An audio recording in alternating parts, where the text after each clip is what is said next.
যেগুলো আছে তারাও টিকবে না, কিন্তু সেগুলো বিলীন হয়ে যাবে। এখন শুধু সময়ের ব্যাপার।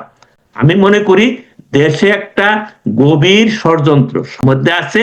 দেশটাকে তারা মনে করছে, তারা দেশটাকে এই সুযোগে জাস্ট মুক্তিযুদ্ধের বিপক্ষে পাকিস্তানের প্রো পাকিস্তানি, এন্টি ইন্ডিয়ান এবং এন্টি মুক্তিযুদ্ধ একটি পরিস্থিতি এখানে সৃষ্টি করছে।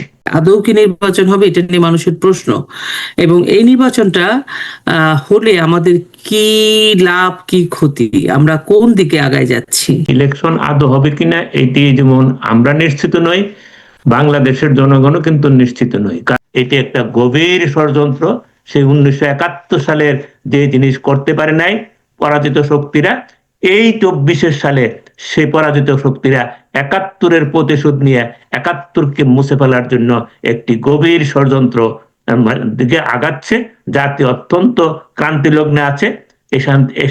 এটাকে এখান থেকে রক্ষা করা ছাড়া আমাদের মুক্তিযুদ্ধের অস্তিত্বকে টিকায় রাখার আর কোনো পথ নাই।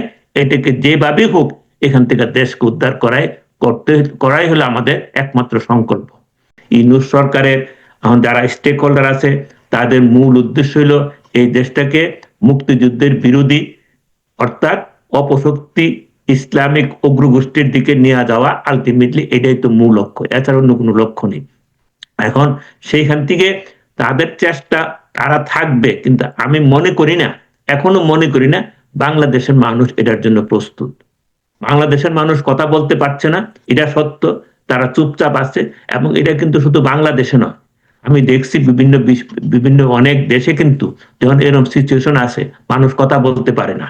গণভোটের মাধ্যমে বাংলাদেশের যে 72-এর সংবিধান, যেটা নাকি 30 লক্ষ শহীদের অর্জিত, 2 লক্ষ থেকে 4 লক্ষ মা বোনের সম্ভ্রমের বিনিময়ে অর্জিত যে 72-এর সংবিধান, এই সংবিধানকে জাস্ট ছুঁড়ে ফেলে একটি তথাকথিত জুলাই সনদ জাতির কাছে চাপায় দেওয়ার জন্য কিন্তু এই নির্বাচনের আয়োজন। 2024 সালেও কিন্তু নির্বাচনের আমেজ লক্ষ্য করা গেছে সারা দেশে, কিন্তু এইবার কিন্তু সেখানে আমেজ নাই। তার কারণ হলো, কারণ এই নির্বাচনটা আদৌ নির্বাচন হবে কিনা যেমন একটা প্রশ্ন, আর এই নির্বাচন হইলে নির্বাচনটা কেমন হবে এই নির্বাচন নিয়ে মানুষের কোনো ধারণা নাই। এই নির্বাচন মানে কিভাবে হবে, একতরফা তো হচ্ছে, কিন্তু এরপরও এই নির্বাচনে মানে মানুষ ভোট দিতে পারবে কিনা, কিভাবে যাবে। এখন এই উপলক্ষে ইদানিং একটা জিনিস খুব লক্ষ্য করা যাচ্ছে, যে বিএনপি তার ইদানিং একটু তার ভুল পাল্টাচ্ছে। কেমন? যে বিএনপি বলতেছে যে তারা মুক্তিযুদ্ধকে ধারণ করে মুক্তিযুদ্ধের 71-কে এই নির্বাচন মাধ্যমে 71 থাকবে কিনা এই ধরনের কথাও কিন্তু তারেক জিয়া বলেছেন। আজকে মির্জা ফখরুল যেটা বলছেন যে উদারপন্থী থাকবে না, উগ্রপন্থী থাকবে। কিন্তু বিএনপি এই বিএনপি আর জামাত কি করছে এই নির্বাচনে? জামাত একটা জিনিস বোঝাচ্ছে জনগণকে, আওয়ামী লীগকে, বিশেষ করে যারা মুক্তিযুদ্ধের পক্ষে যারা আওয়ামী লীগকে জামাত বোঝাচ্ছে যে আমরা কিন্তু 2024-এর 5-এর পর থেকে সারা দেশে কিন্তু আমরা তোমাদেরকে কোনো অত্যাচার করি নাই, তোমাদের কিন্তু চাঁদাবাজি করি নাই। আমরা যা করছি রাজধানী ব্যক্তি সারা দেশে আমরা সেখানে মব সন্ত্রাস করেছি, সেটা কিন্তু ঢাকা কেন্দ্রিক, কিন্তু আমরা এলাকা ভিত্তিক কিন্তু আমরা কাউকে এরকম অত্যাচার করি নাই। জামাত এইটা জনগণকে বোঝাচ্ছে, আওয়ামী লীগের ভোটার থেকে বোঝাচ্ছে তাদের টানার জন্য। আর এবং জামাত একথা বলছে যে তোমাদের সারা দেশে কিন্তু বিএনপি লুটপাট, চাঁদাবাজি, মানুষকে মামলা দেওয়া, এগুলা বিএনপি বেশি করেছেন।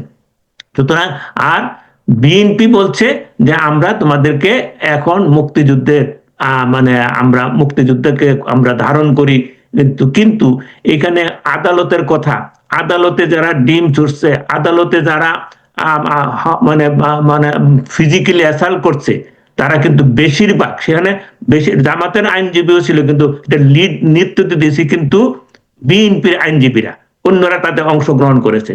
অর্থাৎ যত মামলা দেশে হয়েছে সমস্ত মামলাগুলোর লিড দিছে বিএনপি, সাথে ছিল মানে জামাত এবং এনসিপিরা। সুতরাং এই দৃষ্টিতে আমার কাছে আমি সবসময় বলি জামাত এবং বিএনপি, তাদেরকে আমি মুদ্রার এপিঠ আর ওপিঠ বলি। জামাতের একটা সুবিধা হলো জামাত এক লক্ষ্যে থাকে, তারা মুক্তিযুদ্ধকে তারা পছন্দ করে না, এটা প্রকাশ্যে এটা বোঝা যায়, তারা মুখে যাই বলুক, তারা একদিকে আছে। আর বিএনপির স্ট্যান্ডবাজিটা হলো সবচেয়ে বিপজ্জনক। তারা সকালে বলবে আমরা মুক্তিযুদ্ধকে ধারণ করি, বিকালে বলবে যে আমরা এই ওইটুকু ধারণ করি, ওইটুকু করি না। এই যে একটা দ্বিচারিতা, এই বিএনপির দ্বিচারিতা তার জন্মলগ্ন থেকে শুরু হয়েছে, এবং বিএনপির মাধ্যমে জামাতের সৃষ্টি 1975 সালের পর থেকে। বিএনপি জামাতকে নারিশ করছে, এই পর্যন্ত তাদেরকে তুলে আনছে, তাদেরকে মন্ত্রিত্ব দিয়েছে, তাদের লগে ইলেকশন করেছে। সবকিছু বিএনপি জামাতের কিন্তু তারা যৌথভাবে করেছে। তারা যৌথভাবেই কিন্তু আমাদের মানুষের, এই দেশের মানুষের কাছে বিএনপি জামাতের অবস্থান কি, যে তারা anti Awami League, anti Bharat, pro Pakistani. এটাই কিন্তু বিএনপি জামাতের অবস্থান। সুতরাং বিএনপি এখানে সাময়িকভাবে একটু মানে মুক্তিযুদ্ধের কথা বলে মানুষকে বিভ্রান্তি করতে চাচ্ছে। আমার দৃষ্টিতে এটার সাথে আমার সাথে অনেকে একমত হইতেও পারে, নাও হইতে পারে, কিন্তু আমি মনে করি যে তাদের লক্ষ্য কিন্তু একটাই, তারা এন্টি আওয়ামী লীগ, এন্টি ভারত এবং প্রো পাকিস্তানি। এই অবস্থান থেকে বিএনপি নড়ছে বলে আমি কোনো আলামত এখন পর্যন্ত দেখছি না। আর এই ইলেকশনের মধ্যে জামাত বিএনপি এটা একটা নাটক হচ্ছে। তাদের মধ্যে কিন্তু সমঝোতা, ওই যখন তারেক জি আসার পরে কিন্তু শফিকুর রহমান যায় বলছে যে ইলেকশন হইলে আমরা জাতীয় সরকার করব, এই প্রস্তাব কিন্তু প্রথমে আছে। এখন তারা নাটক করছে কে কয়টা বেশি সিট পাবে, কিন্তু আমি জানি তাদের সিট কিন্তু ভাগাভাগি করা আছে। মানুষজনকে একটু ইলেকশনটাকে একটু নাটক কম্পিটিটিভ করার জন্য, মানুষকে একটু আনার জন্য তারা এই নাটকটা করছে, কিন্তু এটা সিট ভাগাভাগি অলরেডি এটা হিডেন হয়ে গেছে। সুতরাং নির্বাচনটা তারা সময়টা পার করতে চায়। কেন এনসিপি আজকে ফেল? আজকে কিন্তু সব ইলেকশনের মধ্যে সবাই আগায়, জানতে চাচ্ছি এনসিপি ফেল হওয়ার কারণ হলো কিন্তু তরুণরা তাদের সাথে নেই। না, সেটা সব ঠিক আছে, কিন্তু আপনি যেমন ৭১ বঙ্গবন্ধু ওই ডাকটা দিয়েছিলেন, বঙ্গবন্ধুর ওই ডাকে সবাই সাড়া দিয়েছিল। এই মুহূর্তে শেখ হাসিনা আছেন বাইরে, এবং শেখ হাসিনার যে এত বড় দল, রাজনৈতিক দল, এটার বিভিন্ন শাখা প্রশাখা আমরা শুনতে পাই, এবং সেইভাবে তরুণ যে নেতৃত্ব আমরা দেখতে পাচ্ছি না। তরুণদেরকে যে একত্রিত করে ডাক দিবে, তরুণরা যে বিভ্রান্ত, তাদেরকে যে একত্রিত করে ডাক দিবে, আপনি কি মনে করেন না যে সেরকম একটা নেতৃত্ব সংকট আমরা দেখতে পাচ্ছি? নাই, অবশ্যই তো এই সংকট, একটা বিরাট গ্যাপ চলছে। এখন কিন্তু পরিপ্রেক্ষিতে মধ্যে একটা বিরাট গ্যাপ চলছে, যে তরুণরা সাথে, অনেক তরুণের সাথে কিন্তু বাংলাদেশে আলাপ করলে তারা বলে যে স্যার বা আঙ্কেল, দেশ শেষ, এই দেশে থাকা যাবে না। এরকম অনেক তরুণ বলে কিন্তু ফোন করলে থাকা যাবে না। সুতরাং তারাও একটা শেল্টার চায়। এই শেল্টারটা দেওয়ার মতো এখন একমাত্র আমরা মনে করছি যে শেল্টার দেওয়ার মতন এখন আন্ডার দ্য সিচুয়েশন একমাত্র আওয়ামী লীগ পারে। কিন্তু আওয়ামী লীগ সেই শেল্টারটা দেওয়ার জন্য, যে আওয়ামী লীগের যে তরুণদেরকে নিয়ে যে একটা কর্মসূচি প্রণয়ন করা এবং তাদেরকে আলাদাভাবে করা, সেই অবস্থানে কিন্তু আওয়ামী লীগ যেতে পারছে না, তার অবস্থানগত কারণে। কারণ হলো কি, এখন দেখা যাচ্ছে, আজকেও দেখছি যে বরিশালের একজন, মানে সারা দেশে যত গ্রেপ্তার হয়েছে, এই গ্রেপ্তার কিন্তু আমার একটা হিসাবে গ্রেপ্তার কিন্তু প্রায় ৪ লাখ। বলে ৪ লাখ কিভাবে গ্রেপ্তার? কারণ ৪ লাখ তো মানে ৪ লাখ কিন্তু ইয়া দেওয়ার নাই, মানে জেলে কিন্তু ৪ লাখের জায়গা নাই। আমাকে হয়তো অনেকটা প্রশ্নবদ্ধ ৪ লাখ, কারণ এই ১.৫ বছরে এই গ্রেপ্তার করতেছে, ছাড়তেছে, বেল দিতেছে, টাকা নিতেছে, ছাড়তেছে, এইভাবে আনুমানিক ৪ লাখ লোককে পুলিশ গ্রেপ্তার করে বাণিজ্য করছে বিভিন্ন দলগুলা। এবং এখন আজকেও কিন্তু দেখা যাচ্ছে যারা গ্রেপ্তার করছে, কোনো একটা সন্ত্রাসী কিন্তু গ্রেপ্তার হয় নাই। সমস্ত গ্রেপ্তার হয়েছে শুধু আওয়ামী লীগের এবং মুক্তিযুদ্ধের পক্ষের লোক, যারা নাকি ইনোসেন্ট, তাদের নাকি কোনো সুনির্দিষ্ট মামলা নেই, আজকেও গ্রেপ্তার করতেছে তাদেরকে। এই মুহূর্তে আওয়ামী লীগ কিন্তু সংগঠিত যে তরুণ সহ সংগঠিত করতে পারছে না, এটি কিন্তু অপ্রিয় হলো সত্য। কারণ আওয়ামী লীগ দাঁড়ানোরই কোনো সুযোগ পাচ্ছে না। তাদেরকে গ্রেপ্তার, তাদের প্রতি যে এটা সরকারি যে রুশানল, এটা এখন পর্যন্ত অব্যাহত আছে। এই যে এখানে একটা জিনিস আমি আপনাকে বলতে চাই, এই যে আমরা বলছি না দাঁড়ানোরই সুযোগ পায় নাই, আমাদের মনে আছে 25শে মার্চের কাল রাতে তারপরে সবাই বিদ্রোহ করে বেরিয়ে গেল। এই যে দমন পীড়ন হচ্ছে, দাঁড়ানোর তো সুযোগ ওরা দিবেই না। না, তার মধ্যে কিন্তু আমরা যদি 71 সালে আমরা দেখি যে তারা সবাই বাইরে গেছে, বাইরে কিন্তু তারা মুক্তিযুদ্ধের জন্য ট্রেনিং নিচ্ছে, ট্রেনিং নিয়ে সেরা অন্য দেশের হেল্প নিচ্ছে, ভারতের সহযোগিতা করছে। এবং সেখানে কিন্তু আরেকটা দিক ছিল যে যেমন জনগণ বেরিয়ে গেছে, তার সাথে কিন্তু ইপিআর জনগণও বেরিয়েছে। আবার আমাদের যে ইপিআর ছিল, আর্মি ছিল, তাদের একটা বড় অংশ কিন্তু বেরিয়েছে, তারা তাদেরকে হেল্প করছে। প্রথমে তো সাধারণ জনগণ জনগণকে ছিল। বেরোতে হবে, তারপরে হ্যাঁ, তো সবাই সেটাকে ফলো করবে। এবং এটা কিন্তু লাগছে কিন্তু সেটা এবং সেখানে ভারত প্রত্যক্ষ পরোক্ষভাবে সহযোগিতা দিয়েছে, কিন্তু সেটা এভাবে কিন্তু হয়েছে। এখনো এখন তো হয়তো ভারত বা অন্যান্য দেশ দিবে যদি আমরা দিবে, বেরোই। কিন্তু দিতে গেলে তো ভারত এবং অন্যান্য দেশ দিতে গেলে তখন ছিল এটা একটা মুক্তিযুদ্ধ, দেশের স্বাধীনতা যুদ্ধ। সেটা এটা অন্যান্য দেশের জন্য, ভারতের জন্য একটা অবস্থান ছিল, তখন একটা ছিল। আর এবং এখন তখন আমাদের ছিল, স্বাধীনতাটা চলে যাচ্ছে। এবং এখন আমাদের স্বাধীনতাকে চলে যাচ্ছে, সেটাকে রক্ষা করার জন্য অবশ্যই যারা ভারত সহ যারা নাকি মুক্তিকামী দেশ, তারা অবশ্যই সমর্থন দেবে। কিন্তু আমাদেরকে সেইভাবে দাঁড়ানোর জন্য আমি মনে করি যে এখন ইয়ং যারা আছে, নতুন প্রজন্ম, তাদেরকে, তারা যে এলোমেলো অবস্থা আছে এবং তারা যে ইয়াতে যাদের এনসিপি বা তারা নতুন নেতৃত্বের সাথে নেই বর্তমানে যারা আছে, এটা কিন্তু প্রমাণিত। এটা আমি বললাম যে তাদের অবস্থান করতে পারো, সেটা তারা পারছে না।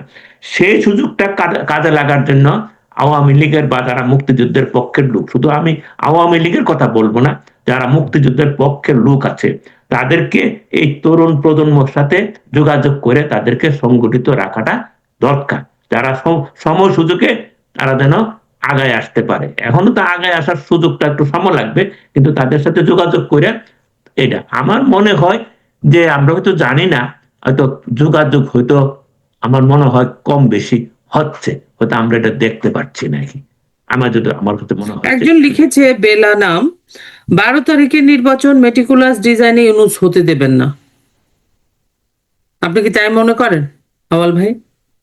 আমি আমি আমার ইলেকশন আর গণভোট দুইটা কিন্তু দুই জিনিস। এই বর্তমান সরকার এবং জামাত, এনসিপি, তারা কিন্তু ইলেকশনের আগে গণভোট করার জন্য বিরাট আন্দোলন করেছিলেন। পরে কিন্তু বিএনপির চাপে তারা একটা সমঝোতা আসছিলেন যে ঠিক আছে, ইলেকশনের দিনই গণভোট তারা মেনে নিয়েছিলেন, যারা নাকি গণভোটের মূল স্টেক হোল্ডার বর্তমান সরকার এবং জামাত, এনসিপি। তারা এখানে বিএনপি একটা সহযোগী, এটা সত্য যে বিএনপি মূল স্টেক হোল্ডার না এই গণভোটের, এটা সত্য। সুতরাং এখন আজকে অনেকে বলছে, যেন কালকে অনেক পেপারে আসছে বা অনেক জায়গাতে আলোচনা হচ্ছে যে ইলেকশন হবে কিনা এটা এখনো নিশ্চিত না, কিন্তু গণভোট হয়ে যাবে এটা ব্যাপারে সরকার অ্যাডামেন্ট। কারণ তাদের মূল লক্ষ্য হলো গণভোট। গণভোটটা যদি আগে করতে পারে, ইলেকশনটাকে বানচাল করে গণভোট আগে করতে পারলে, গণভোট পাস হইলে তখন কিন্তু আর বর্তমান যে নির্বাচন কাঠামো, এটা কিন্তু আর থাকছে না। নতুন নির্বাচন কাঠামো হবে, নতুন তত্ত্বাবধায়ক আদল হবে, সমস্ত কিছু বাতিল হয়ে যাবে, নতুন করে হবে। এবং এটা কিন্তু জামাত, এনসিপি এবং ইউনূস সেটাই চাচ্ছে, যে আলী রিয়াজরা, যে গণভোট হবে, গণভোট পাস হইলে বর্তমান সংবিধানের মোটামুটি ভাবে কবর হয়ে যাবে। তারা নতুন জুলাই সনদের মাধ্যমে নতুন ভাবে তত্ত্বাবধায়ক সরকার করবে, নতুন ভাবে সবকিছু গঠন করবে, নির্বাচন কমিশন সবকিছু গঠন করে দ্বিকক্ষ বিশিষ্ট সংসদ হবে, সবকিছু হবে কইরা তারা আস্তে আস্তে ওইটার দিকে যাবে। এই জায়গাতে কিন্তু ইউনূস এন্ড গংরা এক পাও সরে নাই। ইলেকশন ব্যাপারে তারা সন্দিহান হইতে পারে, আমি ওই যে কথাটা লেখছে তার সাথে ইলেকশন নিয়ে তাদের ইউনূস এবং জামাতের কোনো মাথা ব্যথা নাই। তাদের মূল এজেন্ডা গণভোট। কারণ গণভোটে যেভাবে প্রপাগান্ডা করতেছে সরকার, এটা ইতিহাসে নাই। শারমিন মালিক কিন্তু কালকে স্পষ্ট বলছে যে সরকার গণভোট নিয়ে যেভাবে প্রকাশ্যে হা ভোটের পক্ষে প্রচার করছে, এটি শুধু বাংলাদেশ না, ইতিহাসে তার কোনো নজির নাই। এই কথা কে বলে? তাদেরকে আইন, তারা যেটা বলে এটি তো আইন তাদের। এই সুতরাং গণভোট এটা হলো তাদের মূল এজেন্ডা।